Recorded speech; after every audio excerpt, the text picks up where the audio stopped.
Video 4, primary triads in minor. What we're going to do here is I'm just going to give you 3 examples of the primary triads, building them in minor keys. And then I'll give you a description, a full review of the process. First of all, remember, the primary triads, just like major, are built on the 1, 4, and 5, the 1st, 4th, and 5th degree of the scale indicated. We start with the key signature. We always do these with a key signature. And remember that in minor, all 3 of the primary triads are minor. So here we go. D minor, we've got the 1, the 4, and the 5. So the 1st degree of D minor scale is indeed D. Build that triad. We can analyze it, but we know that in minor keys, the primary triads are minor. So this is D minor.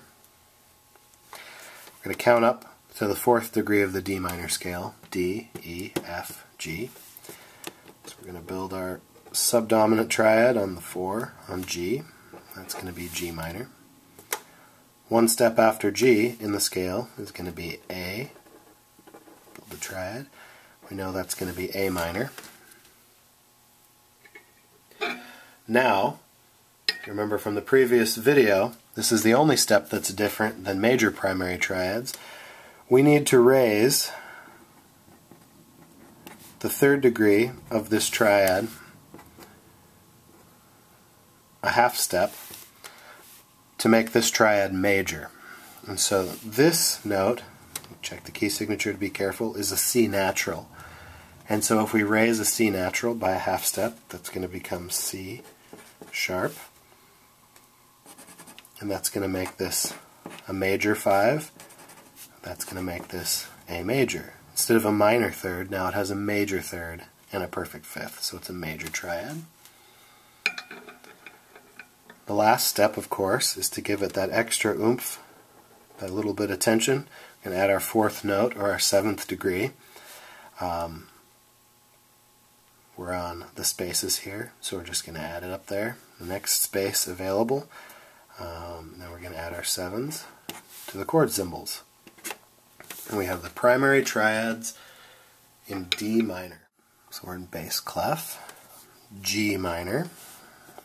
So we need 1, 4, 5.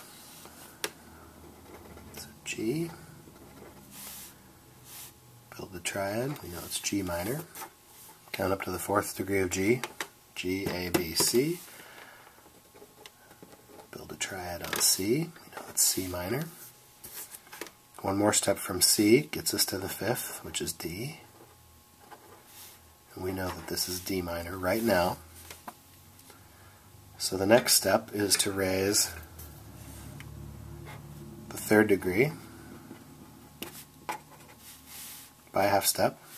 So right now, if we look at the key signature, this is F natural. So F natural is going to move up a half step to F sharp, which is going to make this a major triad. It's going to make it D major.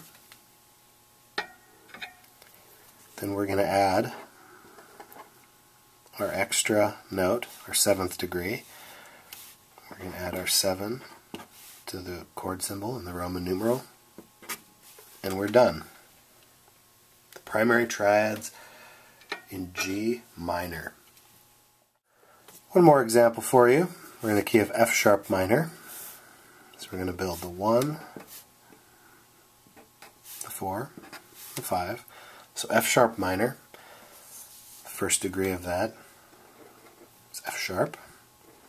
Build our triad. We know that it's minor since the 1, 4, and 5 and minor are all minor.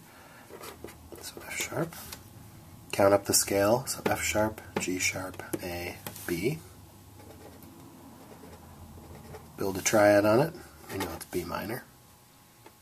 One more step after B in that scale would be C sharp. This triad would be C sharp minor.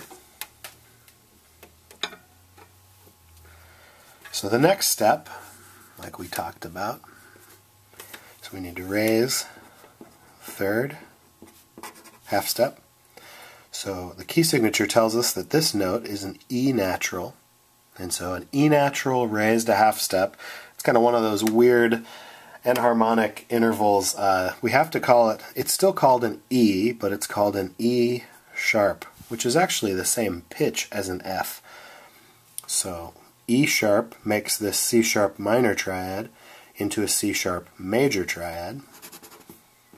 So we use capital Roman numeral, capital C sharp. Anytime you have C's as the tonic of a chord, it's a little weird because obviously C is the same shape if it's small or uppercase. So just as long as it's large relative to the other ones, it's going to be fine. I'm not too much of a stickler. So the next step, we're going to wrap it up. We add our 7th degree. We're on the spaces here, so we just add the next space. And we add our 7s to the Roman numeral and to the chord symbol. And that is how you build primary triads in minor keys.